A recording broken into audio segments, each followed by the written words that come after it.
அன்னை தகவல் சேனலில் இன்றைக்கி என்ன பார்க்க போகிறோம் அப்படின்னா, தமிழ்நாடு அரசு பணியாளர் தேர்வாணையம், தமிழ்நாடு பப்ளிக் சர்வீஸ் கமிஷன் டிஎன்பிசியில் கால்ஃபர் பண்ணியிருக்காங்க.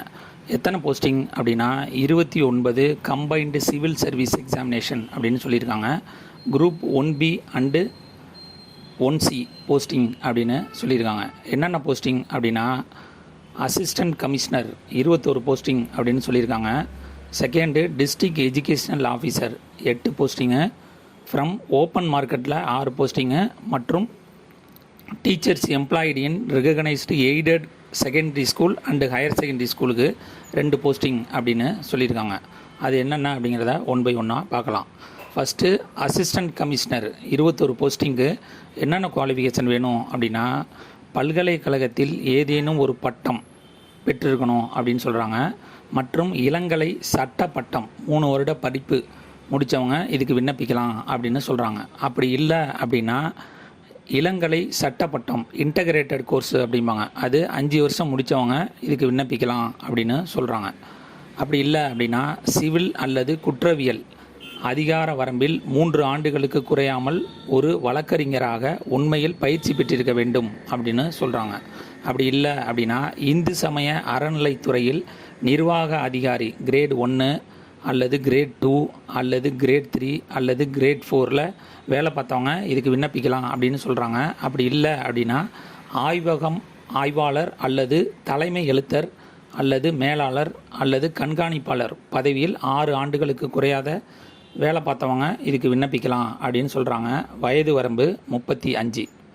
செகண்டு டிஸ்ட்ரிக்ட் எஜுகேஷனல் ஆஃபீஸர் 8 போஸ்டிங்கில் ஓப்பன் மார்க்கெட் 6 போஸ்டிங்கு என்னென்ன குவாலிஃபிகேஷன் அப்படின்னா, மாநிலத்தில் உள்ள பல்கலைக்கழக மானிய குழுவால் அங்கீகரிக்கப்பட்ட ஏதாவது ஒரு பல்கலைக்கழகத்தில் முதுகலை பட்டம் பிஜி டிகிரி பெற்றிருக்கணும் அப்படின்னு சொல்கிறாங்க. அல்லது கணிதம், இயற்பியல், வேதியியல், தாவரவியல், விலங்கியல், பொருளாதாரம், புவியியல், வரலாறு, வணிகம், தமிழ் மற்றும் ஆங்கிலம் ஆகிய பாடங்களில் ஏதேனும் ஒன்றில் சமமான தரத்தில் பட்டம் பெற்றிருக்கணும் அப்படின்னு சொல்கிறாங்க. செகண்டு இடைநிலை அல்லது பல்கலைக்கழகத்துக்கு முந்தைய படிப்பு அல்லது மேல்நிலை பாடத்தின் பகுதி 1 அல்லது பகுதி 2 கீழ் தமிழை படித்திருக்க வேண்டும் அப்படின்னு சொல்கிறாங்க. மாநிலத்தில் ஏதேனும் அங்கீகரிக்கப்பட்ட பல்கலைக்கழகத்தில் இளநிலை கற்பித்தல் அல்லது இளங்கலை கல்வி அல்லது அதற்கு இணையான தரநிலை பெற்றிருக்க வேண்டும் அப்படின்னு சொல்கிறாங்க. இதுக்கு வயது வரம்பு 32 அப்படின்னு சொல்கிறாங்க. அதே மாதிரி recognised aided secondary school and higher secondary ஸ்கூலில் 2 போஸ்டிங் இருக்குது. அதுக்கு என்ன குவாலிஃபிகேஷன் அப்படின்னா, மாநிலத்தில் உள்ள பல்கலைக்கழக மானிய குழுவால் அங்கீகரிக்கப்பட்ட ஏதேனும் ஒரு பல்கலைக்கழகத்தில் முதுகலை பட்டம் அல்லது கணிதம், இயற்பியல், வேதியியல், தாவரவியல், விலங்கியல், பொருளாதாரம், புவியியல், வரலாறு, வணிகம், தமிழ் மற்றும் ஆங்கிலம் ஆகிய பாடங்களில் ஏதேனும் ஒன்றில் சமமான பட்டம் பெற்றிருக்கணும் அப்படின்னு சொல்கிறாங்க. இடைநிலை அல்லது பல்கலைக்கழகத்துக்கு முந்தைய படிப்பு அல்லது மேல்நிலை பாடத்தில் பகுதி அல்லது தமிழ் படித்திருக்க வேண்டும் அப்படின்னு சொல்கிறாங்க. 3வது இளங்கலை கற்பிக்கப்பட்ட பட்டம் அல்லது அதற்கு சமமான தகுதியை பெற்ற பிறகு அங்கீகரிக்கப்பட்ட பள்ளியில் 12 ஆண்டுகளுக்கு குறையாமல் வேலை பார்த்துருக்கணும் அப்படின்னு சொல்கிறாங்க. வயது வரம்பு 42 அப்படின்னு போட்டிருக்காங்க. செலெக்ஷன் ப்ராசஸ் எப்படி நடக்குது அப்படின்னா, ஃபஸ்ட் எடுத்தோன்னே காமன் ப்ரிலிமினரி எக்ஸாம் நடக்குது, அப்ஜெக்டிவ் டைப்பில் எக்ஸாம் நடக்குது.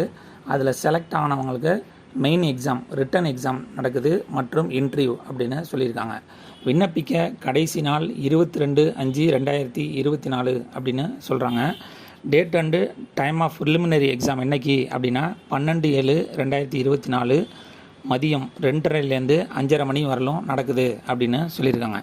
TNPSC already one time registration வச்சுருக்கவங்க அந்த ஒன் டைம் யூசர் ஐடி பாஸ்வேர்டை போட்டு டைரெக்டாக இந்த எக்ஸாமுக்கு விண்ணப்பிக்கலாம்.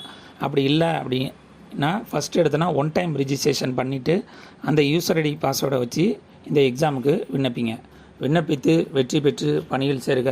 நன்றி, வணக்கம்.